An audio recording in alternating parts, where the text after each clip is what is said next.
కనుమ పండుగ ప్రాముఖ్యత.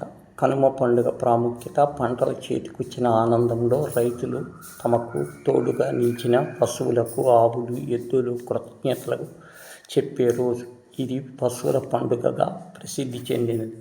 సంక్రాంతి తర్వాత వస్తుంది. పశువుల శ్రమను గౌరవిస్తుంది. ఇది రైతు పశువుల అనుబంధాన్ని, ప్రకృతి మనిషితో ఉన్న సంబంధాన్ని చాటి చెప్పే పండుగ. ముఖ్యంగా కనుమ పశువుల పండుగగా వ్యవహరిస్తారు. పంటల చేతికి ఆనందంతో తమకు సహాయపడిన పశుపక్షాదులను పూజిస్తారు. కనుమ నాడు పితృదేవతల ప్రసాదాన్ని పెట్టి కుటుంబ సభ్యులందరూ కలిసి భుజించి అందరూ కలిసే చోట ఉండి పండుగను జరుపుకోవాలని సూచిస్తారు. కనుమ పండుగ ప్రాముఖ్యత. ఆంధ్రప్రదేశ్లో పశువులను జరుపుకునే ఓ ముఖ్యమైన ఉత్సవం కనుమ పండుగ.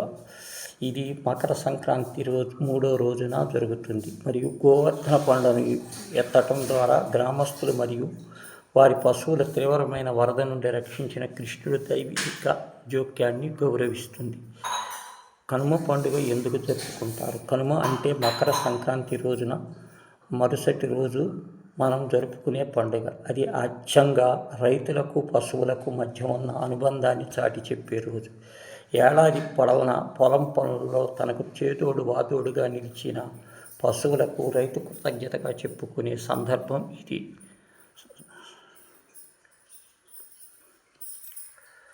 కనుమ అంటే ఏమిటి? కనుమ పశువుల పండుగగా జరుపుకుంటారు. రైతులు తమ జీవితాల్లో పశువుల సమగ్ర పాత్రను సూచిస్తుంది. ఈ రోజున రైతును పంటలకు పండించడం తమకు సహాయంగా చేసిన జంతు దేవతలకు కృతజ్ఞతలు తెలుపుతారు.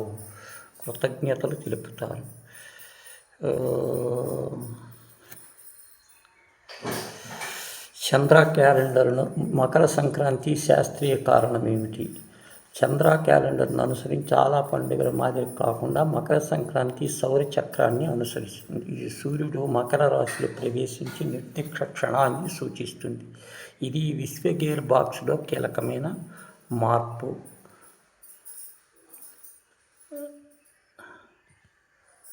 ప్రతి సంవత్సరము జనవరి నెలలో మకర సంక్రాంతి ఏ దేవుడిని పూజించాలి? హిందూ మతపరమైన సూర్యదేవుడు సూర్యుడికి అంకితం చేయబడింది. సూర్యుని యొక్క ప్రాముఖ్యత వేద గ్రంథాల్లో ముఖ్యంగా ఋగ్వేదం అనే గ్రంథాలు కనిపించే హిందూ మతం యొక్క పవిత్ర శ్లోకం అయిన గాయత్రి మంత్రంలో కనుగొనబడింది.